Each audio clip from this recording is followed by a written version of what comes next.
It's hard to get up in the winter. It's hard to get up in the winter when it's dark most of the time. Alarm rings at 6 and it's still 4 hours till sunrise. And it's hard to get up in the winter. It's hard to get up. But I can see more stars than you ever knew there were. Watch northern lights dance colors in the sky. Come home from school and go mushing in the moonlight. But it's hard to get up in the winter. It's hard to get up. And it's hard to get sleep in the summer. It's hard to get sleep in the summer when it's light all day and all night. Sun shines in my window at 4 in the morning.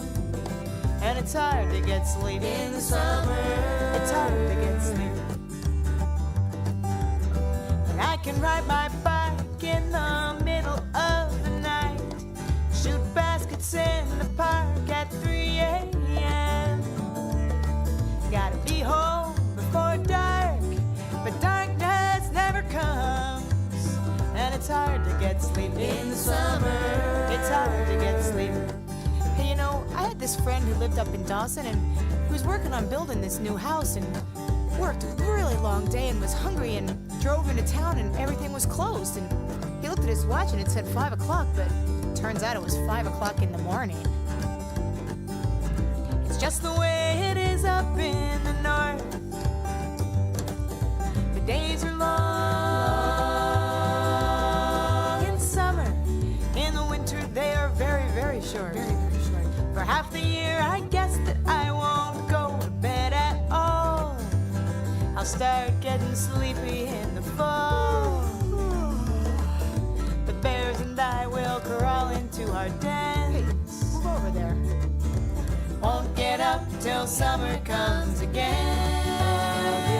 'Cause it's hard to get up in the winter. It's hard to get up in the winter. It's hard to get sleep in the summer. It's hard to get sleep in the summer. It's hard to get up in the winter. It's hard to get up in the winter.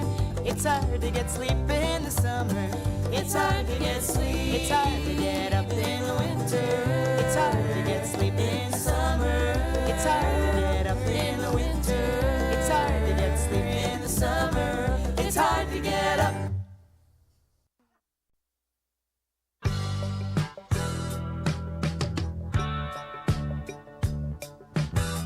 Sometimes you're cold as ice, and times you really warm. And when your love goes bad, it's like living in a snowstorm. You got me hanging on, but just where do I stand? You want someone around, just eating out of your hand. Then you change out of the blue. Tell me what am I to do? I think I'd go to Alaska. It couldn't be much colder there. I think I could go to Alaska. It's better than nowhere with you. Tell me what am I to do? I think I go to Alaska. I think I could go to Alaska.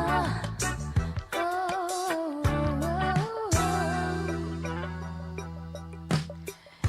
come on, strong feet, and then you often go.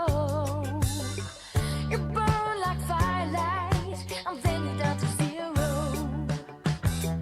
You got me hanging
Alaska. I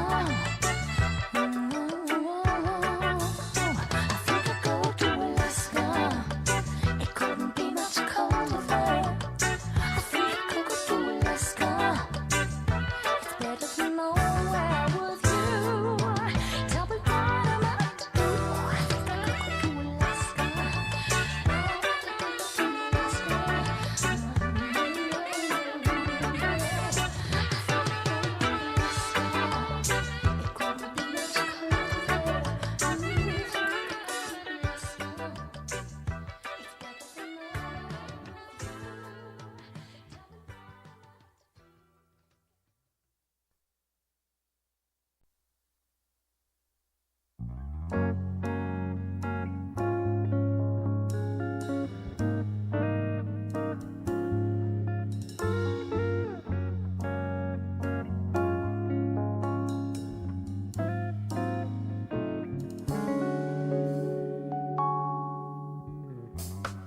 Didn't know what time it was and the lights were low.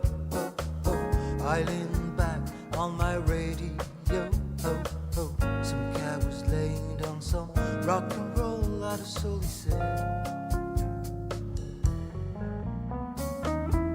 Then the loud sound, it seemed, hey, hey, hey, came back like slow voice on the way.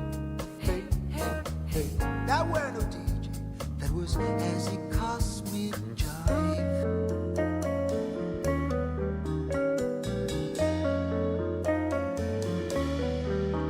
There's a starman waiting in the sky. He'd like to come and meet us, but he thinks he'd blow our minds. There's a starman waiting in the sky. He's told us not to blow it, cause he knows it's always what he told me. Let the children use it, let the children use it, let all the children do it. Let the children use it, let the children lose it, let all the children do it. I had to phone someone, so I picked on you. Hey, that's far out, so you heard him too. Switch on the TV, we may pick him up on channel 2. Look out the window, I can see his light. If we can sparkle email tonight. Don't tell your papa, or we'll get us locked up in the front.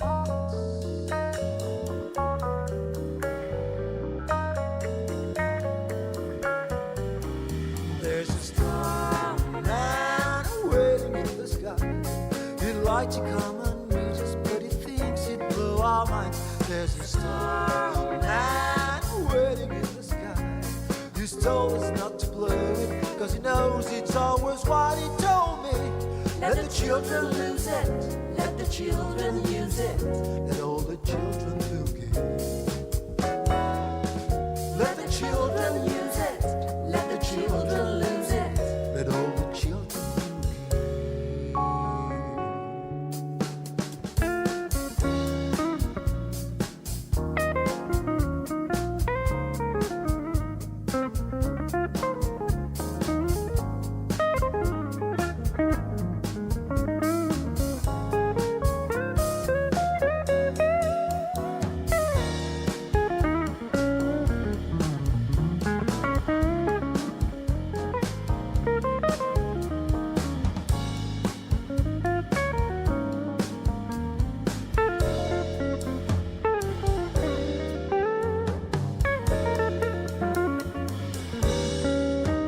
There's a starman waiting in the sky.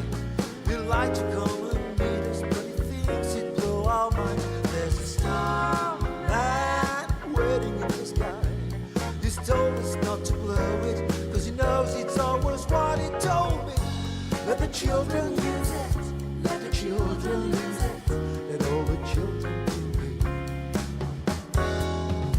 Let the children use it, let the children lose it, let all the children do the samba.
Well, I'm sorry, mister, but I can't play Twisted Sister. I'm afraid I don't know any Motley Crue. Yeah, I'm sure they burned it down when they played Sweet Home Alabama, but you know that's something that we just can't do. But if you might be in the mood for a sad old song about some old dude you've never heard of, well, I got one for you. Cover band blues, I got them cover band blues. Nobody wants to hear a song about how all my nights are long. Just play some Skinner and keep them all amused. Yeah, I'm sure it'd make your day if I could play sitting on the dock of the bay. Otis was the man, I will agree. I'll admit I've heard it said they sound more like the Grateful Dead than the Grateful Dead ever sounded like themselves. But when it comes to Shakedown Street, the boys and me have got two left feet. I did write one about an old hippie named Joe. Cover band blues, I got them cover band blues. Nobody really gives a damn to hear about my master plan or my thoughts on what I saw on the news.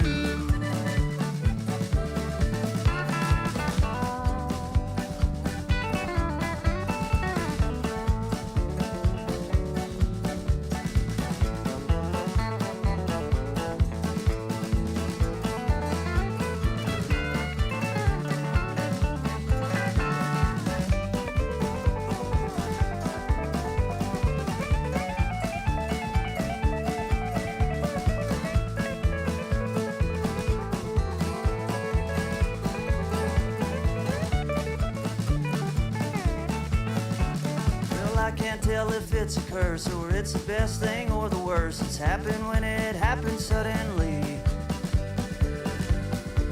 I started writing all of my problems down, coming up with a happy sound, cause I was pretty sure they weren't just happening to me.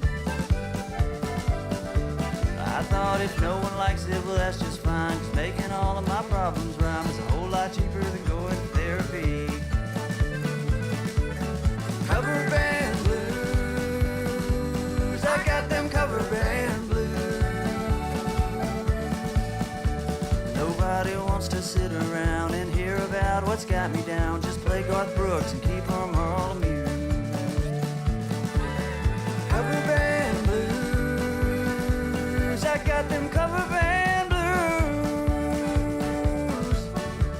Nobody wants to hear a song about my whole life full of doing wrong. Just play Wagon Wheel and keep them all amused.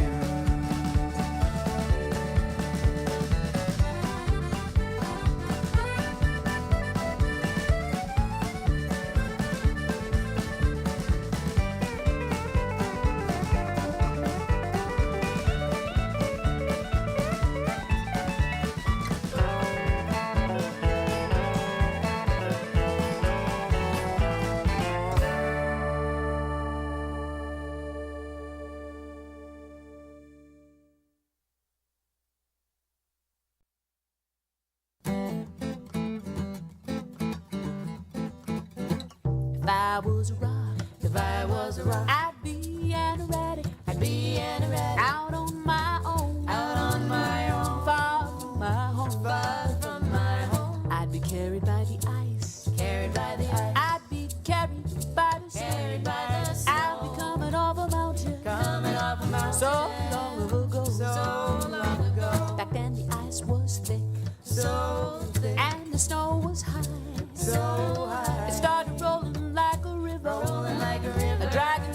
side.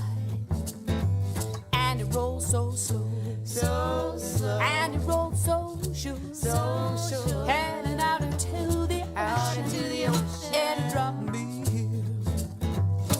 If I was a rock, If I was a rock, I'd be an erratic, I'd be an erratic. out on my own, Out on my own, far from my home. far from my home. I'd be carried by the ice, Carried by the ice, I'd be carried by the snow, carried by the snow. I'd be coming over mountain, Coming over mountains. so long ago, So long ago. I'll be a big rock. I'll be a big solid piece of rock.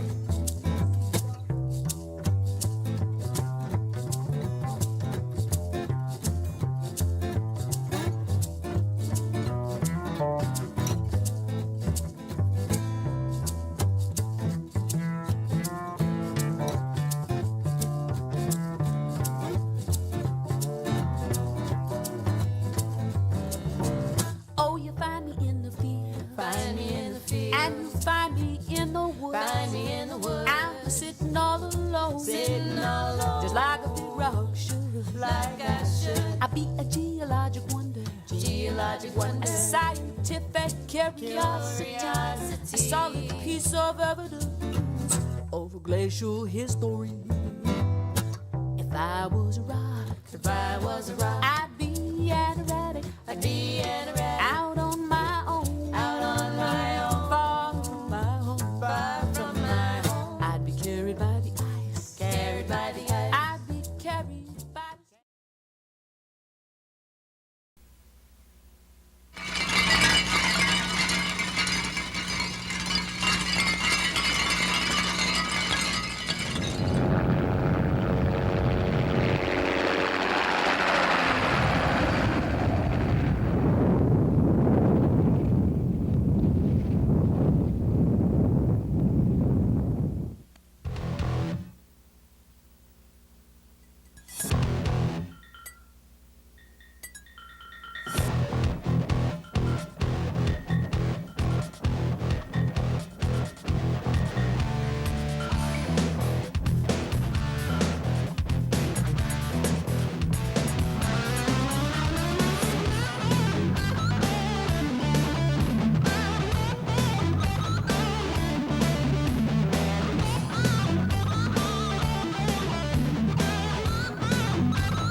Picture yourself, it's 10 below zero, the wind's blowing 40.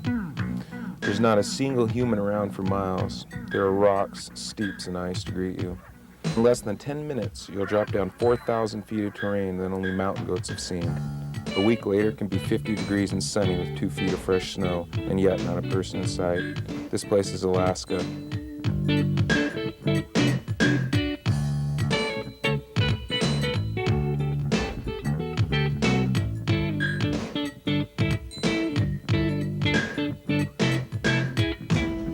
Everything about this place is immense.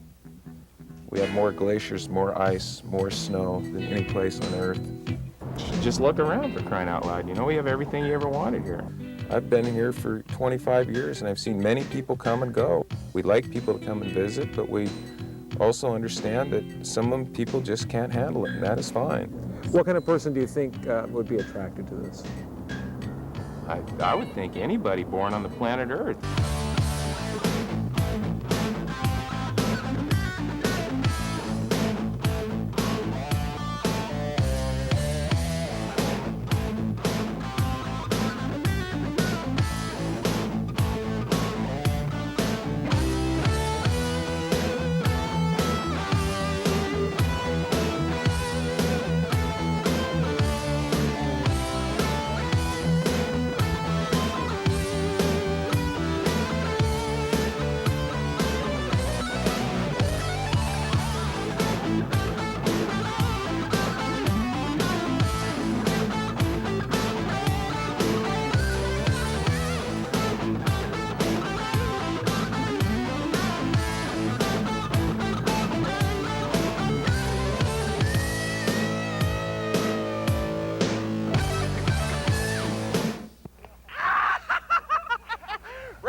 I've skied all over the United States, you know, all over America.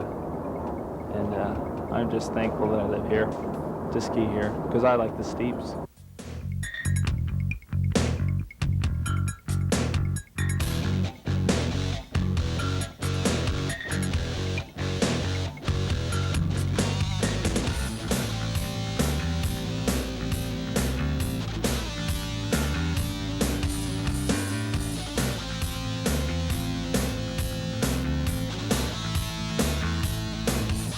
We have our own set of rules here. There's nothing like the rules in America. Every time I go down there, I'm shocked by how everyone has to follow a certain set of rules, and I feel so much more free in Alaska.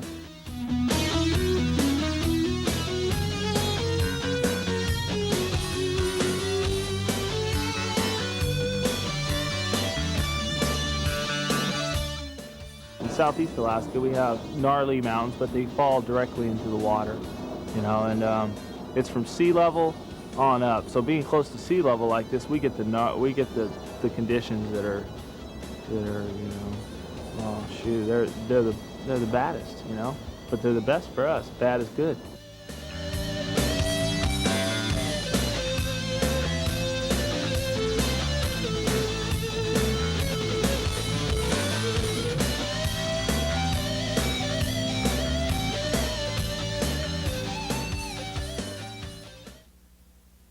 How do you consider this area as compared to other areas in the out-of-bounds factor? Out of bounds? There are no bounds. There are absolutely no bounds. When I think of a bound, I think of leaping into the sky.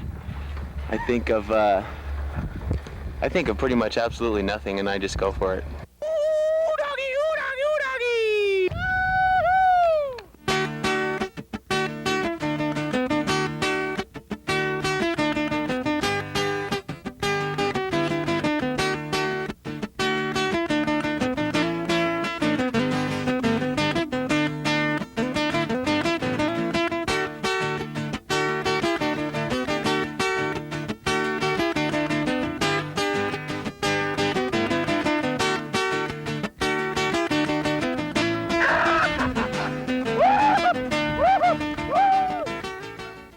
Sometimes it's tough. It's tough to face a mountain alone, and when you have friends, it makes it that much easier, that much funner. You know, the extreme skier wants to be where no one's ever been, and that's what we have a lot of. You know, places that nobody's been. That which is to be skied is different than that which is skied. There's an entrance into Cropley Chute on Mount Ben Stewart, just outside of the Eaglecrest area boundaries. I had a real close encounter at the very top where I jumped in, landed on some rocks that were just beneath the snow, and I couldn't get an edge, and had to come out and make a turn back into a narrow avalanche chute that was my safety. And losing that edge when I hit those rocks, sliding toward those cliffs was scariest. I mean, that was as near death as I've ever been. Mm-hmm. But it was the most alive I've ever been.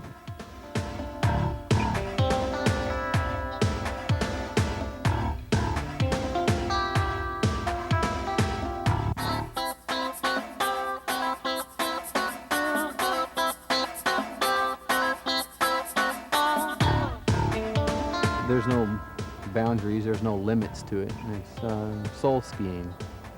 That's the term I like.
you know, up here you grow up and it's kind of a small place, and you read about a lot of the big ski areas and all the magazines and stuff, and it's you know, you see stuff that's outrageous, you know, and you grew up here skiing in a really small ski area with like 2 lifts, and you think you're missing out, and you feel like you're missing out, you know, and then you go away and you see it all and you wait in line and I don't know, it doesn't have the same feeling, you know. This is a ski area, you know, you go there to ski. You know, you don't want to die, but you want to come as close to death as you possibly can. Let's face it, everybody likes that. Right. That adrenaline rush that just makes every nerve in your body alive. You know, that's what it's about. Everybody has the individual right to kill themselves if they want to, and by God, we want to express it as much as possible and still stay alive. You know, it's the pioneering spirit of soul skiing here that makes it different. It's the best. It's simple. It's just simply the best.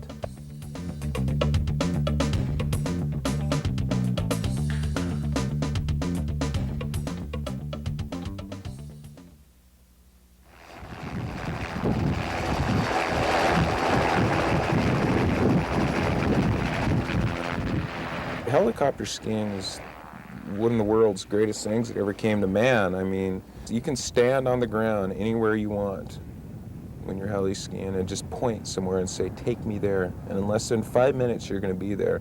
There are going to be no questions asked. They're not going to ask you how you're going to get down. They're not going to ask you to be safe. They're not going to say to watch out for other people in front of you. There's going to be no slow signs, no stop signs, and no merging signs. Just going to go on your own and hope for the best.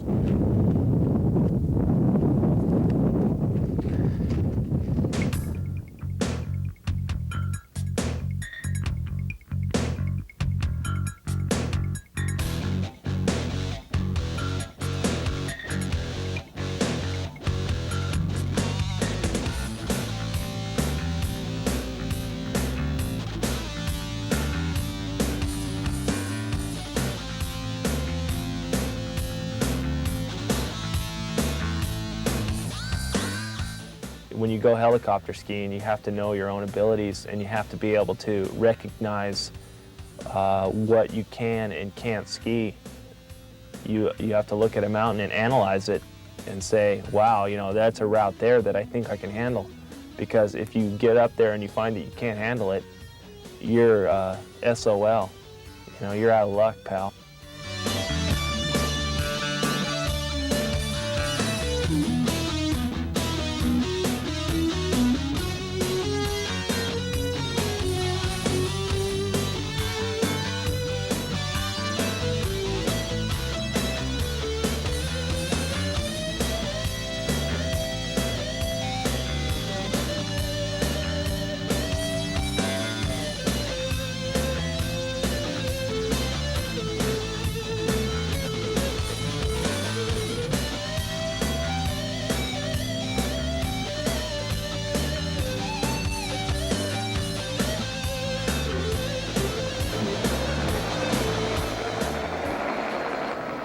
The pilots that we fly with are extremely serious. They know exactly what they're doing, and they expect us to know what we're doing too. And if you're to act out of line one little bit, then you don't go flying.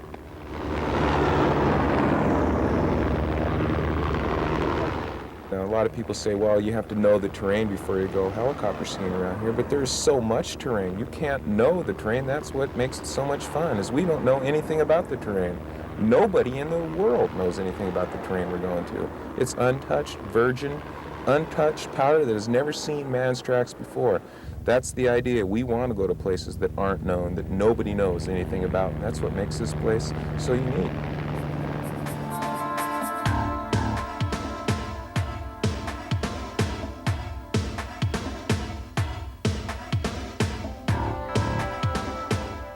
Helicopter skiing in Alaska is a little more dangerous because it's, for the most part, unguided.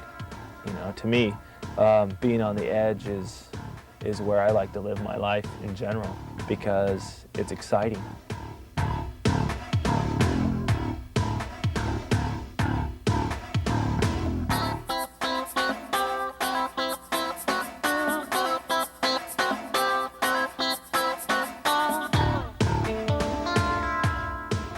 definitely what we do is extremely reckless, and that's what's so much fun about it, you know. We ain't out there to make it safe, but it, you know, the way we do it is safe. None of us have ever been hurt too bad, so I guess it's okay.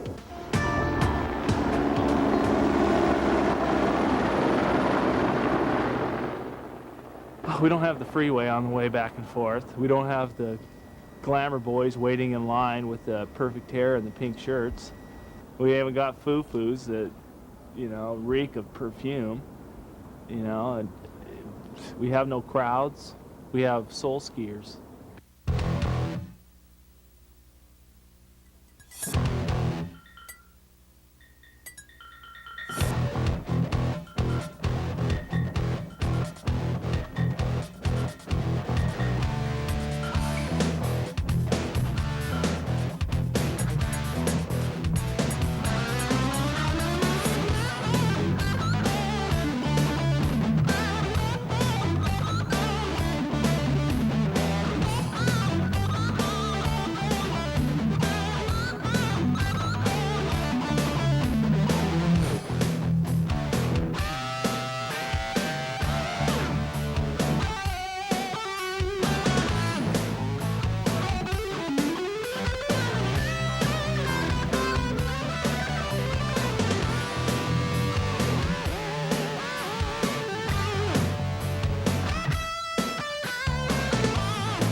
Have you seen anything like this before? No.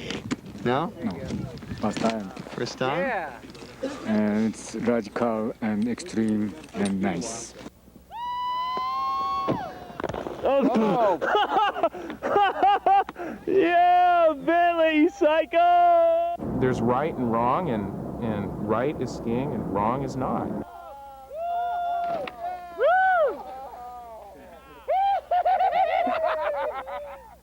Does this give you a pleasure that is close to sex? Close, beyond sex. I mean, sex is great, don't get me wrong, you know, but it, you know, you get off in one spot, whereas when you're doing this, you get off everywhere. Yeah! Yeah!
So we're in Valdez. What do you think?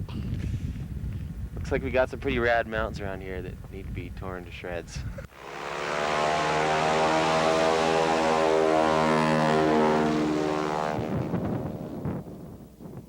Endless first descents.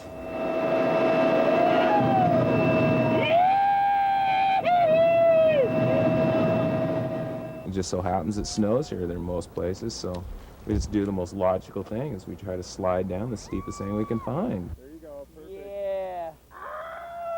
Nicely done. Nice. Yeah.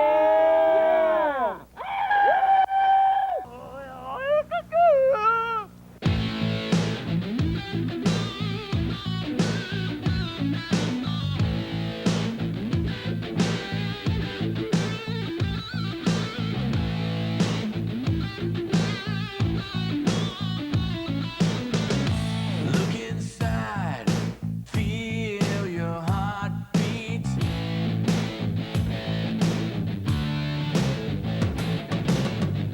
The risk is high, feel your heartbeat.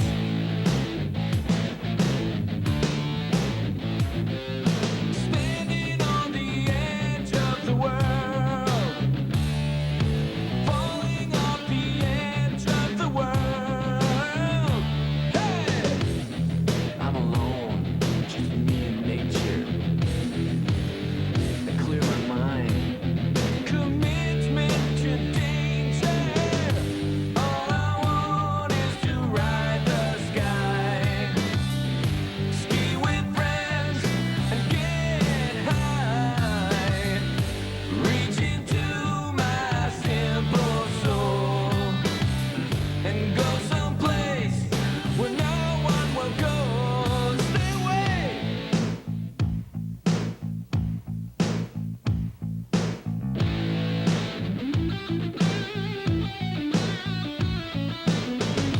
Float and sting, feel the danger.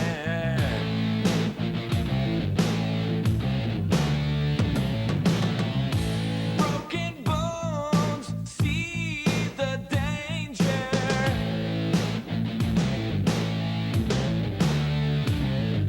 Standing on the edge of the world.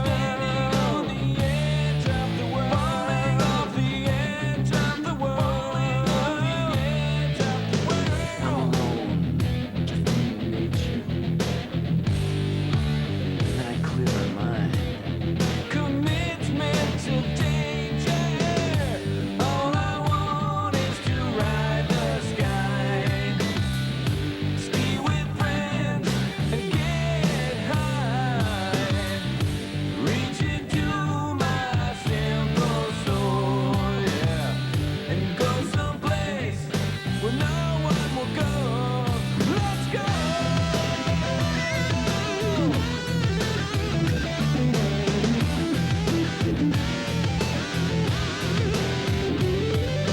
Standing on the edge of the world. Falling off the edge of the world. I'm alone, just me and nature. I clear my mind. I'm committed to danger. All I want is to ride the sky. Ski with friends and get high. Reach into my simple soul. One more time, I wanna go someplace where no one will go. Let's go. All I want is to ride the sky and ski with friends and get high. Reach into my simple soul, yeah, and go someplace where no one will go. Let's go, yeah.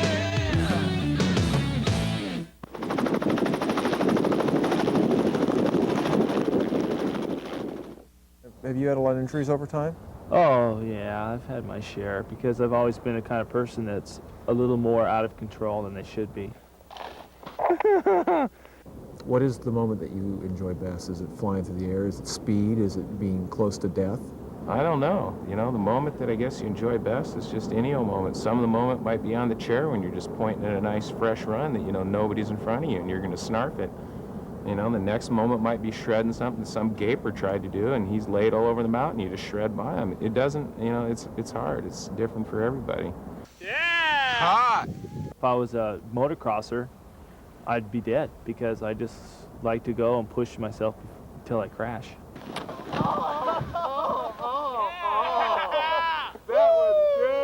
It's gravity, man. That's what it's all about. Yeah! Yeah, you got it all right here.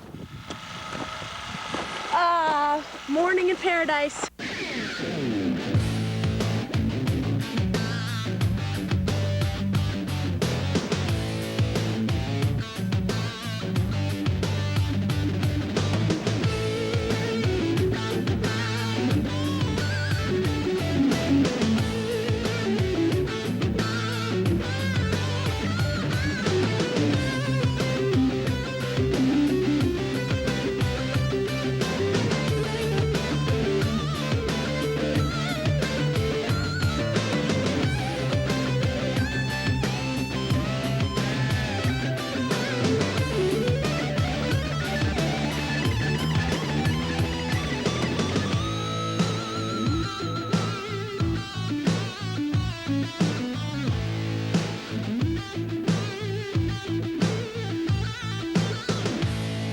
The top is smooth and breathless.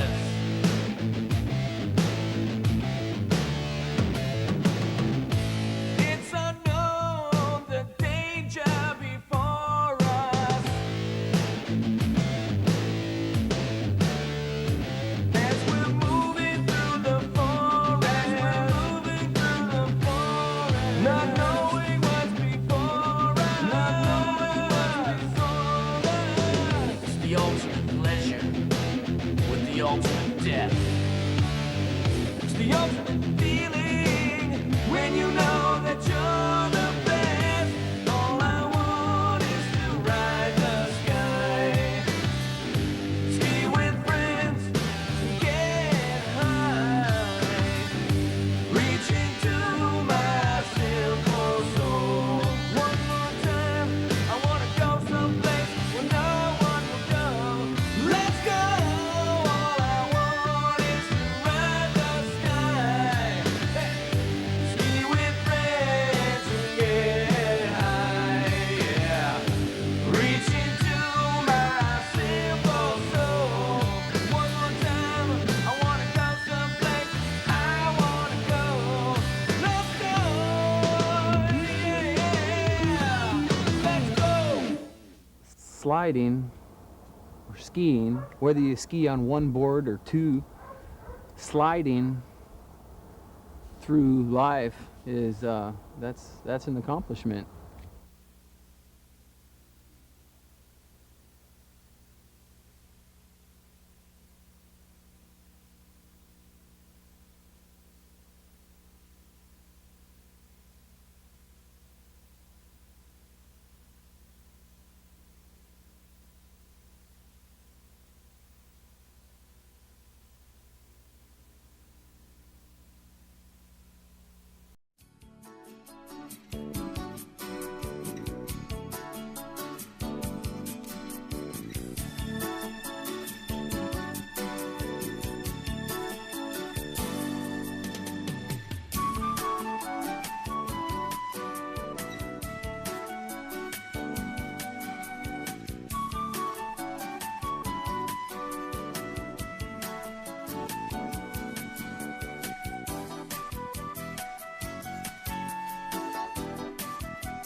was headed north to Fairbanks in a blizzard freezing white, and I came upon a wise old trapper dressed warm against the night. I asked him where he bought his clothes for the winter nights and the summer days. He said there's only one place in Alaska, son, the smart folk shop, Big Ray's. When you're talking clothes, you want the best of it all. Big Ray's. Great selection, service too. Summer, winter, spring, and fall. When you've been to Big Ray's, you've had the best of it all. Big Ray's.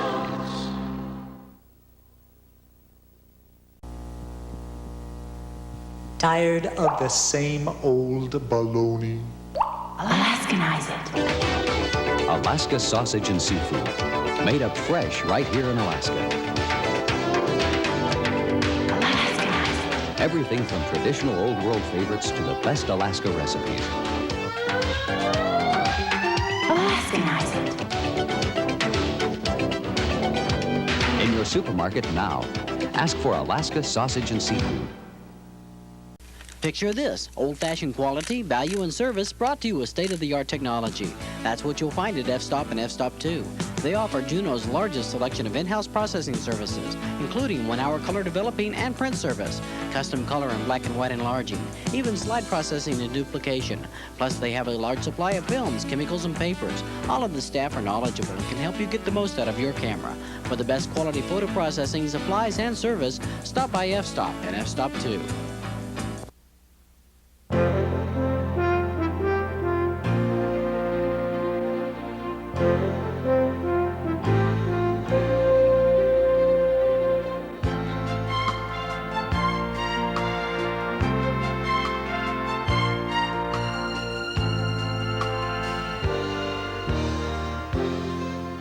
Juneau, land of primeval seascapes and towering peaks, of magnificent glaciers, of gold and reed, of forests and fish, of totems and tourists, of government practiced by rugged individualists.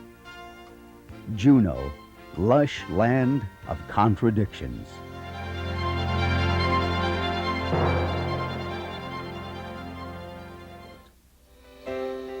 Juneau is unique among America's capital cities.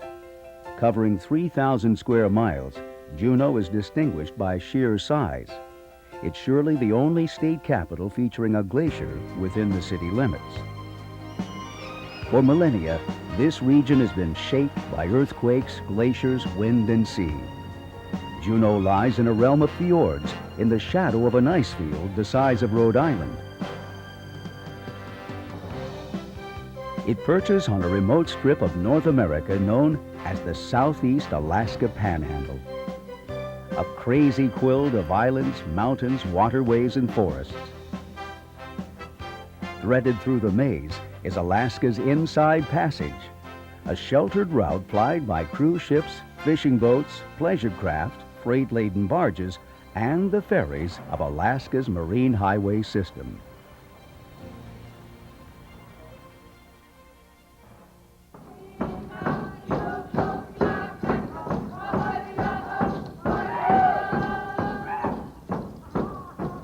As the Little Ice Age ended and the ice receded, the first people settled here.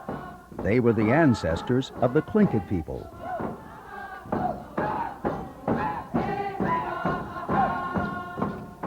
Shukanak tleni dioya has kawaha. Hasje has awasayat.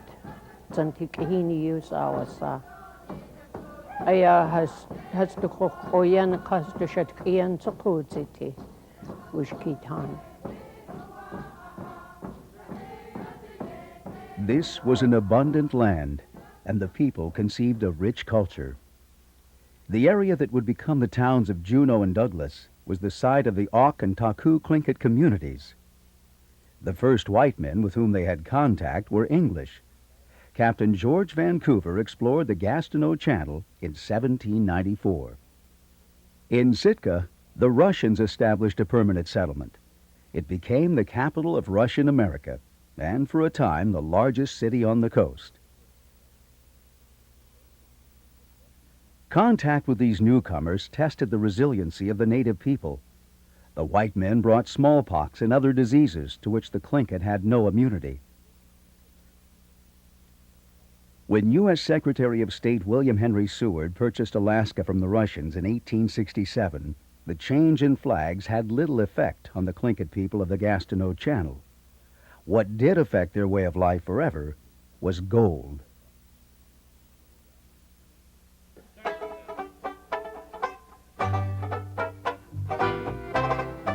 The quest for gold that began in California quickly spread north, led by prospectors with gold pans. The first big gold discoveries in the north occurred in British Columbia. By 1879, the first gold mining and milling operation in Alaska had been established near Sitka by German engineer George Pills. It quickly proved a failure, and Pills sought new opportunities. He had heard two reports that suggested there could be gold near the future city of Juneau.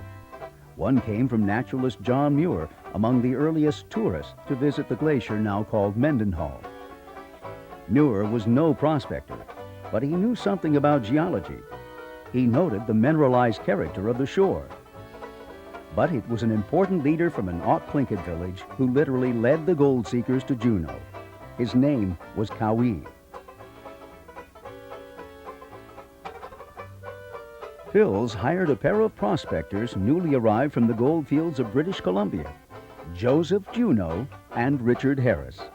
Grub-staked them and sent them to meet Cowie on the Gastineau Channel. They found placer gold in a nearby stream. Richard Harris. We named the creek Gold Creek, and it was the best prospect we had found on the trip. Later that year, the pair made a second trip to the Gastineau Channel. This time, again guided by local natives, they climbed upstream to the place now called Silver Bow Basin.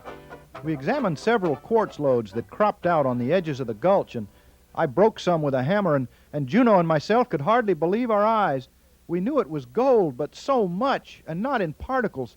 Streaks running through the rocks and little lumps as large as peas or beans.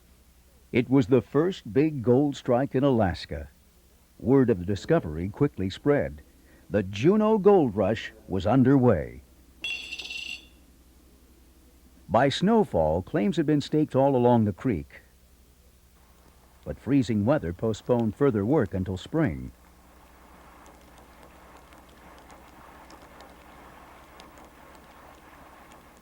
About 40 miners spent that first winter of 1880-81 camped at what is now the corner of Front and Franklin Streets. Harris and Juneau platted a town site that would grow into Alaska's first new city since the Alaska Purchase. Buildings quickly sprang up, including cabins, stores, and saloons. The miners alternately christened their town Pillsburg, Harrisburg, Juneau, and Rockwell. When the U.S. Post Office insisted that they settle on one name, the miners chose Juneau. The name Harris remained attached to the local mining district. By spring, steamships regularly visited the area, bringing supplies and more fortune seekers. And that summer, the first excursionists came up the Inside Passage to gaze at glaciers, icebergs, and the gold rush. Activity that first year wasn't confined to the mainland. Other prospectors worked their diggings on Douglas Island. One of the early arrivals was John Treadwell, who bought a claim there for $400 and ushered in the era of hard rock mining. The enormous gold deposits along the Gastineau Channel were encased in rock. The ore was vast in quantity, but extremely low in grade. Treadwell miners had to work 10 tons of ore to extract a single ounce of gold. Their mining and milling operations had to be huge to achieve the economies of scale required to yield a profit. By the turn of the 20th century, the Treadwell Mining Complex was Alaska's largest industrial enterprise, with 4 mines and 5 mills. Neighboring Douglas was Alaska's largest city. It was the world's largest gold mine in its day and age. It was extremely profitable. 42% of the gold they produced, they paid out in dividends. There are much richer mines throughout the world and throughout mining history that never paid anywhere near the dividends Treadwell did.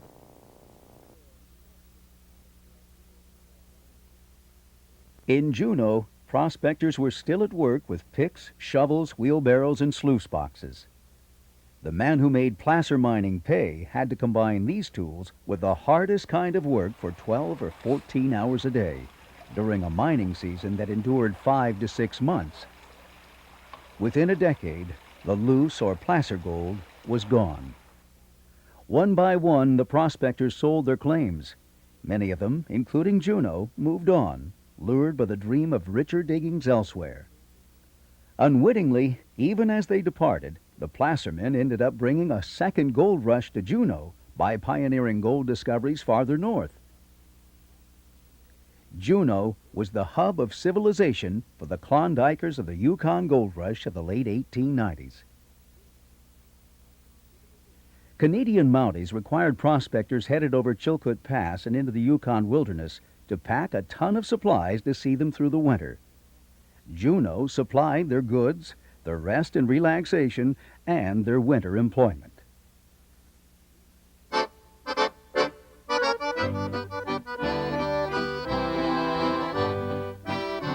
By 1900, what began as a mining camp had become incorporated as a city. Juneau had electricity long before most of the United States. Both Juneau and Douglas had telephone service and capable volunteer fire departments, bustling downtown business districts, even hospitals. Congress declared that Alaska was now a territory, with Juneau, Alaska's economic and population center, as its capital.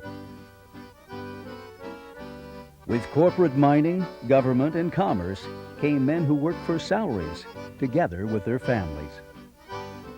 One early cabin in turn served as a church, a school, and a brewery office. Soon there were both public and Catholic schools for white children.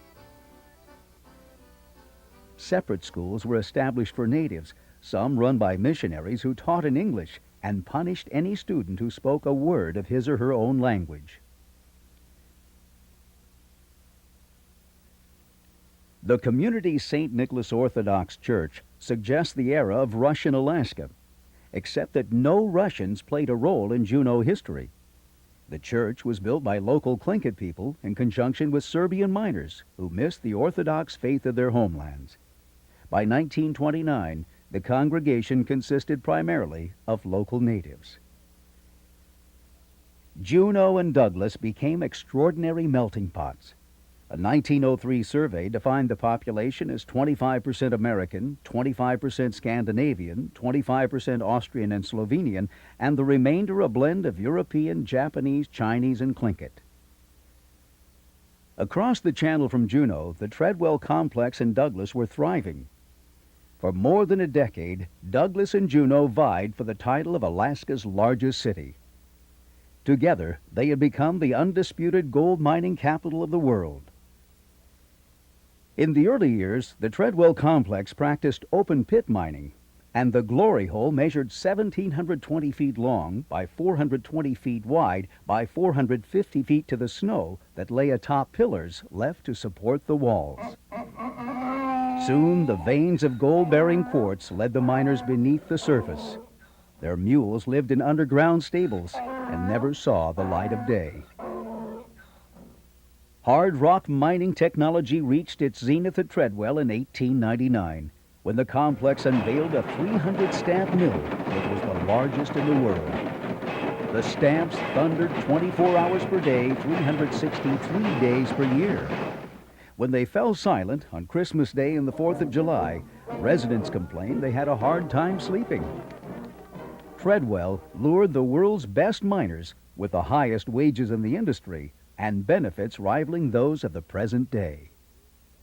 In addition to perquisites like stock options and health care, they enjoyed billiards, rugby, basketball, baseball, and swimming in the natatorium, Alaska's first indoor pool. Miners could swim every day but Friday, when the pool was reserved for women. The company also provided a reading and writing room stocked with over 150 magazines and newspapers in several languages, and a library with 15,000 volumes. At the 4th of July banquet in 1908, single miners could choose among 2 meats, 2 vegetables, 3 desserts, cigars, cigarettes, coffee, and tea. By the dawn of World War I, The Treadwell mines had been reduced to working very low-grade ore. In search of better diggings, the miners began undercutting the pillars that supported the shafts. On April 20th, 1917, the building that housed the natatorium began to crumble. The following day, 3 of the 4 mines collapsed, idling 2,000 men. The stamp mills of Douglas Island, once the foremost in the world, would soon be forever silenced. Some of the displaced miners went to the trenches of World War I, while others crossed the channel to the Juneau side, where more mining history was being made. The catalyst was a graduate of the University of California at Berkeley named Bartlett Lee Thane. Though he ultimately died broke, Thane revolutionized mining with the Alaska Gastineau mine. He was the first to build a thin arch dam for hydropower. He was the first to do a lake tap at Annex Creek for hydropower. He drove the longest tunnel at the fastest rate anybody had ever driven a tunnel. He built a revolutionary new mill that today, when you go to a mill in Alaska, like Red Dogs up in Kotzebue or Greens Creek out on Admiralty Island, you see Bart Thane's mill. Rather than rely on the old-fashioned stamp mill, Thane conceived a rotating tube milling technology that boosted production to 10,000 tons per day. To maintain that output, he needed more power and looked to Annex Creek, 15 miles away. In another unprecedented feat of engineering, Thane's men blasted a hole upward through the bottom of the lake that fed the creek, using gravity to transport water to the powerhouse by means of a 2-mile-long tunnel. 42 minutes after the blast, the water wheels at Annex Creek began turning. They have never stopped. World War I, post-war inflation, and a gold price of $20 an ounce diminished the fortunes of Thane's Alaska Gastineau mine. Avalanches wiped out the facility's Sheep Creek Railway in 1917. The operation would never recover. If Thane was the most ambitious mining man in Juneau's history, Fred Bradley was its most successful. F.W. Bradley, Frederick Worthen Bradley, certainly the greatest mining man to ever come to Alaska. The Alaska Juneau gold mine in Silver Bow Basin began as a seasonal operation with a 30-stamp mill. In 1910, Bradley gambled and drove the Gold Creek Tunnel from Last Chance Basin to the Gastineau Channel to provide year-round access to the AJ. In 1916, Bradley's directors convinced him to build a new facility based on Thane's revolutionary design. When it opened in 1917, it was a disastrous failure. On its best day, it processed just 3,000 tons of ore at 3 times the projected cost. The complex began losing $30,000 per month. It was 1917, and Juneau faced its darkest hour. Most of the Treadwell shafts were flooded. World War I had taken the miners away. Thane's operation was near collapse, and the vaunted AJ was a financial catastrophe. Bradley would not give up. He redesigned the AJ mill until it practiced bulk mining on a scale never seen before. Ultimately, the site would yield 13,000 tons of ore per day. AJ miners carved more miles of tunnel into Mount Roberts than there are miles of road in Juneau. By 1928, the AJ employed 1,000 miners earning the highest wages in the industry. They extracted a mere ounce of gold for each 20 tons of ore blasted from the earth. In the history of mining, no one but Bradley had ever made a profit on ore so low in grade. Not all mining was large-scale. Members of the Peterson family typified the independent miners of the Juneau Gold Belt with a difference. Most of the time, it was the family's 2 daughters who worked their small hard rock mine. And not all of life in Juneau was mining. Other significant industries were salmon and halibut fishing, fish canning, cold storage, fur and dairy farming, tourism, and government. President Warren G. Harding visited Juneau, and local residents greeted his entourage enthusiastically despite the rainy day. So did Will Rogers and Wiley Post on their ill-fated attempt to fly around the world in 1935. Aviation took to the air and waters of Alaska as if they were meant for each other. Bush pilots linked the communities of southeast Alaska, and the Pan Am Clipper brought commercial traffic from the south.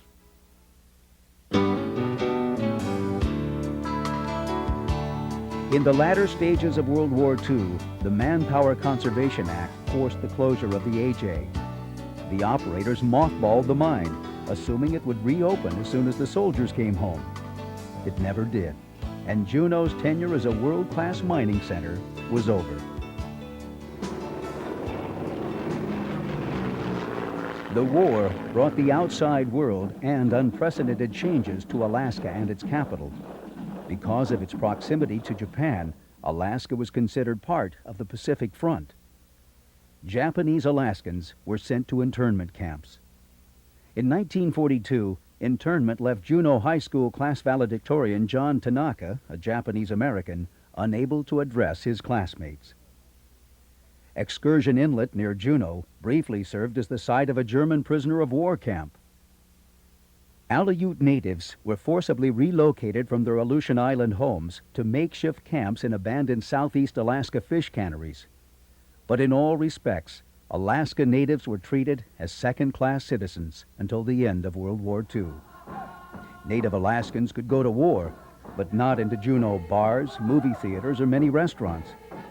It wasn't until 1924 that Alaska natives were declared citizens and gained the right to vote. For decades, the Tlingit and Haida in the southern part of the southeast panhandle watched as the mining and fishing industries infringed upon traditional subsistence lifestyles and lands. The Alaska Native Brotherhood and Alaska Native Sisterhood were founded to fight for Native civil rights. For years, as Grand President of the ANS, Elizabeth Peratrovich lobbied tirelessly for the passage of the territory's Anti-Discrimination Act. The bill passed. It was 1945. In 1959, Alaska became a state. Judge Tom Stewart was one of the authors of the Alaska Constitution. Like most Alaskans, he was anxious to see the end of the region's territorial status. The federal government had a tight grip on Alaska. We paid income tax just like any other citizen of the United States. But we couldn't vote for the president. We had no representation in the Congress except the delegate, and he did not have a vote. And consequently, Alaska got short shrift. In Washington, D.C., Congress argued the question of admitting Alaska and Hawaii as the 49th and 50th members of the Union. Alaskans voted overwhelmingly for statehood. And on January 3, 1959, President Eisenhower signed the proclamation admitting Alaska to the Union. There was joy in Alaska. Here in Juneau, for example, we went down to the front of the Capitol and rang the Liberty Bell. There were 7 people chosen to ring the bell 7 times to make 49 clangs on that Liberty Bell. I was the last of the 7. In my judgment, the first 6 swung the clapper timidly. I got hold of that and laid into that bell. You could hear it over the whole town. Jubilation marked the raising of the 49-star flag in front of the Juneau Memorial Building at 4th and Main Streets, where it still flies today. In 1977, the Alaska Native Claims Settlement Act compensated Alaska natives with land and money for what was taken during the era of white encroachment.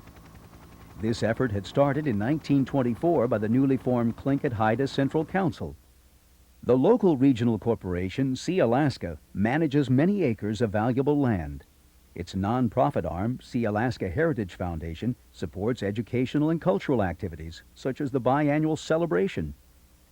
Goldbelt Corporation serves shareholders registered in the Juneau area. Just as the little ferries of the turn of the century were replaced by the Douglas Bridge, and Douglas and Juneau merged into one community, modern Juneau is well connected to the rest of the world by jet service, marine transportation, and telecommunications. Today's principal industries are government and tourism. Mining, which still goes on, served as the economic foundation of the city for more than 65 years. It still supports Juneau, but in a different way.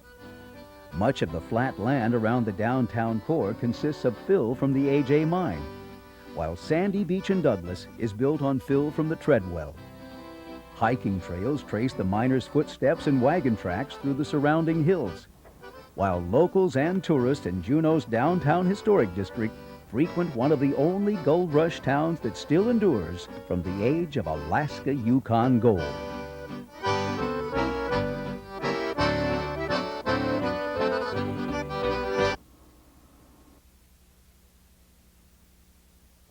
This hat was my grandmother's, my father's sister.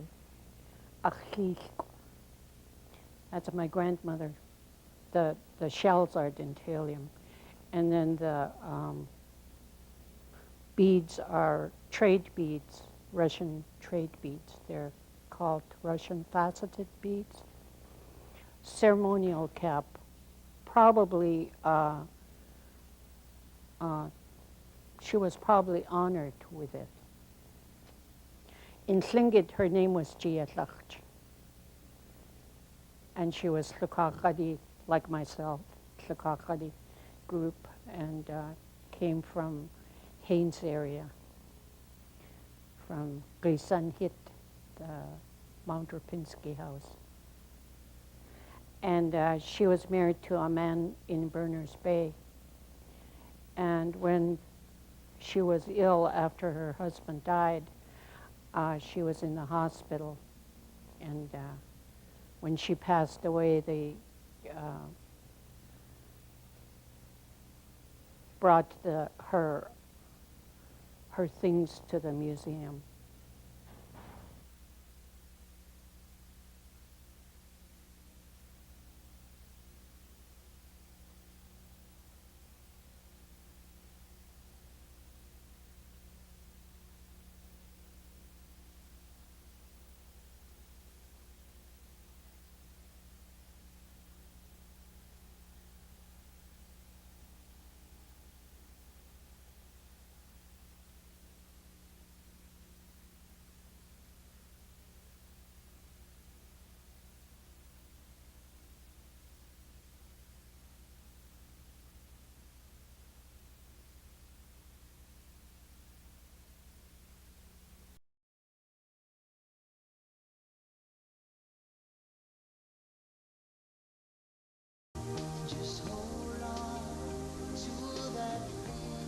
Stereo 630, KJNO. The group's been around a long, long time, giving us hit after hits. The mellow sounds of Genesis, Hold On My Heart, and Mike Tanner. Hold us close to your radio. Keep us with you. We're portable. We'll keep you company with the best variety of music in town. Thanking you for putting us on today. I don't speak in public very often, but lately disparaging comparisons have been made between my phone company and Alaskan. I've heard. And frankly, I'd like to set the record straight. Are you ready? Yes, let's do it. All right, class. Today for Career Day, we have Billy's father, Fred, who will tell us all about his company and then play Pop Goes the Weasel for us on his accordion. Yes. What kind of company? It's a phone company. Ooh, Alaskan? You work for Alaskan? No, I work for the other long-distance company. Oh, how come you don't work for Alaskan? Well, because I don't. Good answer. But my phone company happens to provide phone service everywhere Alaskan provides service. Well, isn't that because sometimes you use Alaskan's networks? Well, and yes. Alaskan uses state-of-the-art equipment with fiber optics. Yeah. And doesn't Alaskan have a lot more circuits? Well, the important thing is if you can't get through on our phone lines, you can always get through on Alaskan. So why shouldn't people just go with Alaskan? Oh, man. Alaskan, the original, reliable, long-distance source. To subscribe, call 800-ALASKAN.